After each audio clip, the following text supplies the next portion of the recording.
Tony থেকে মৌমিতা, কুমিল্লা থেকে কলকাতা। পরবর্তীতে কে? ফিমেল কলিগ, একজন ফিমেল কলিগের সাথে যেরকম ব্যবহার থাকা উচিত ছিল আজ তা আমরা দেখতে পাই। মেয়ে হয়ে মেয়ে না, একজন ছেলে হয়ে একজন মেয়ে রেসপেক্ট করা উচিত। যেমন একজন মেয়ের সাথে এগুলো করা উচিত না, একজন ছেলের। যারা আমাদের ভাই বোনরা বৃষ্টিতে ভিজে আন্দোলন করতেছে, কিসের জন্য করছে? এর বিচারের জন্য। যারা আজকে ধরে বসে আছেন, যারা ভাবতেছেন যে আমার বোনের সাথে হয় নাই, আমার ফ্যামিলির সাথে হয় নাই, তাইলে আমি কেন যাব? তাহলে আমি তাদের উদ্দেশ্যে বলতে চাই, আজকে যেই ঘটনা মৌমিতার সাথে হয়েছে, কালকে যেটা আপনার সাথে হবে না, এর কোনো গ্যারান্টি আছে? বাংলাদেশে এবং বিভিন্ন দেশে যাতে এরকম কোনো নিন্দার কোনো ঘটনা আমরা দেখতে চাই না, এই উদ্দেশ্যে আজকে আমাদের এই ছাত্র সমাজের পক্ষ থেকে একটি।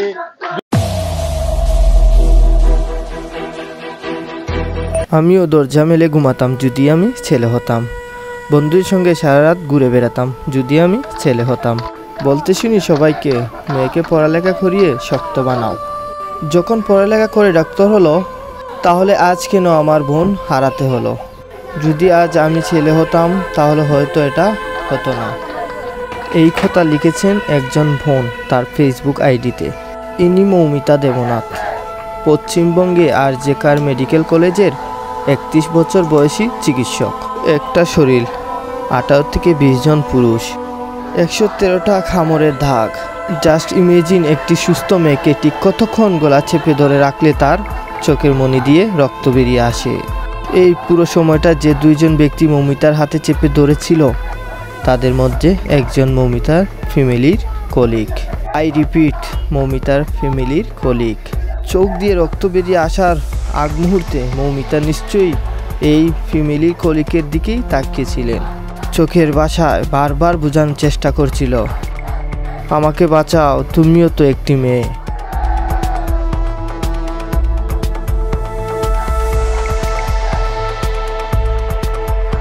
মৌমিতা একজন মেয়ে হয়ে আর একজন মেয়ের ক্ষতি কিভাবে করতে পারলো, আপনার মতামত কি? আমরা এমন একটা জায়গায় বাস করতেছি, এমন একটা যুগে যেখানে হচ্ছে কেউ কাউকে বিশ্বাস করতে পারে না। এই ঘটনার পর থেকে আমরা শিখলাম যে মেয়েরাও মেয়েকে বিশ্বাস করতে পারে না। যেখানে আমরা কোথাও গেলে খুঁজি যে কোনো মেয়ে আছে কিনা, একটা কমফোর্ট জোন হয়। বাট এইখানে হচ্ছে একটা মেয়েও যেখানে মেয়ে সর্বনাশ করতেছে, এখানে আমরা কেউ কাউকে বিশ্বাস করতে পারি না। এটা খুবই খারাপ এবং দুঃখজনক। আর রেপ, এই ধরনের কেসগুলো হচ্ছে খুবই খারাপ, আর এগুলোর বিরুদ্ধে আমাদের স্ট্যান্ড নেওয়া উচিত। এবং আমি খুবই দুঃখ প্রকাশ করছি এই বিষয়ে, আর ওই জন্য আমরা এখানে আসছি। বাংলাদেশে মৌমিতার মতন আর কোনো মেয়ে আর এরকম হোক না, আমরা কি উদ্যোগ নিবে? আচ্ছা, আমাদের জিনিসপত্র কতটা খারাপ এবং মানে এগুলোর বিরুদ্ধে আমাদের দাঁড়ানো উচিত। এবং আমি চাই যে এগুলো একদম গোড়া থেকে নির্মূল হোক আমাদের দেশ থেকে, এবং সবাই ভালো থাকুক এবং প্রত্যেকটা মেয়ে যেন প্রত্যেকটা জায়গায় সেফ ফিল করে। মিছিল কেন কলকাতায় ঘটনা ঘটেছে, বাংলাদেশে কেন মিছিল? আমরা বাংলাদেশে মিছিল করার কারণ হইল, আপনারা দেখছেন কিছুদিন আগে কলকাতা কি পরিমাণ নৃশংসভাবে মৌমিতারে রেপ করা হয়েছে, তারপর মার্ডার করা হয়েছে। আর এটা কোনো নর্মাল মার্ডার নয়, অঙ্গ প্রত্যঙ্গরে কিলাখান ছিন্ন বিচ্ছিন্ন করা হয়েছে। আর এটা নতুন কোনো ঘটনা নয়, আমরা এশিয়া হইন সারা পৃথিবী জুড়িয়া, কিন্তু আমরা বাংলাদেশও ইন্ডিয়াত এই জিনিসগুলো একটু বেশি। আমরা বাংলাদেশে অহরহ খবরের কাগজ খুললে, মোবাইল খুললে, ফেসবুক খুললে আপনি সব জায়গা দেখবা খালি ধর্ষণ ধর্ষণ ধর্ষণ। 4 মাসের বাচ্চাটা পর্যন্ত তারা ছাড় দেয় না, তারা 2 বছরের একটা শিশুরে ছাড় দেয় না। দিনকে দিন এটা বাড়তে আছে। আমরা সেফটিটা কোন আমরা যখন এখানে বিচার চাই হয় কি তার লাগাইল, তারা ওদের তাইয়া কতটুকু বাংলাদেশে আইনের পদক্ষেপ আমরা খালি ফাঁসি চাই না, আমরা অবশ্যই ফাঁসি চাই, ঠিক আছে। তবে ফাঁসির পাশাপাশি এত নৃশংসভাবে তারা মারা হইতো, জনতারাতে তুলে। ধন্যবাদ। তারা মূল কথা বলতে চাচ্ছে যে এমন ভাবে তারা একটা আইন পদক্ষেপ নিতে চায় এবং নেক্সট টাইম যাতে কোনো দর্শক এরকম কোনো দুঃসাহস না করুক, এই আশা তারা প্রত্যাশা করে। আমরা একজন শিক্ষার্থীকে প্রশ্ন করবো যে তনু থেকে মৌমিতা, কুমিল্লা থেকে কলকাতা, পরবর্তীতে কে? তাই কে, আপনার মতামত কি?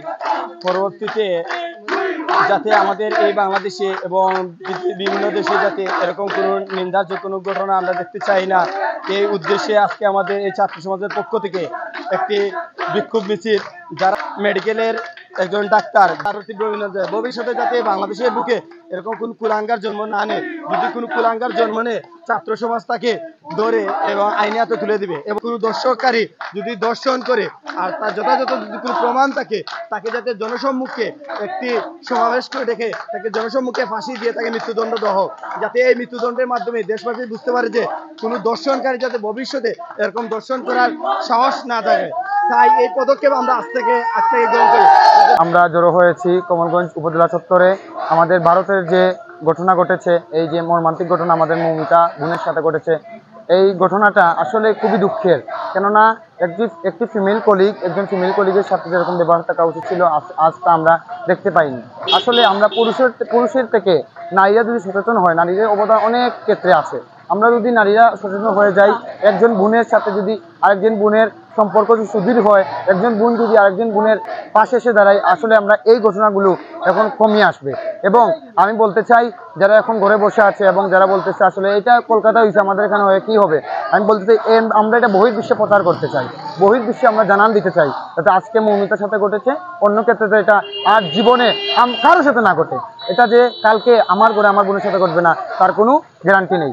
তাই আমরা এখানে জড়ো হয়েছি, আমরা আন্দোলন করেছি আমাদের বোন মৌমিতার সাথে সমর্থন দিয়ে, এবং প্রত্যেকটা দর্শককে আমরা ফাঁসির আওতায় এনে আমরা জোর দাবি জানাই, বর্তমান সরকারের দৃষ্টি আকর্ষণ করব, আমরা প্রত্যেকটা দর্শককে যাতে ফাঁসির আওতাধীন আনা হোক।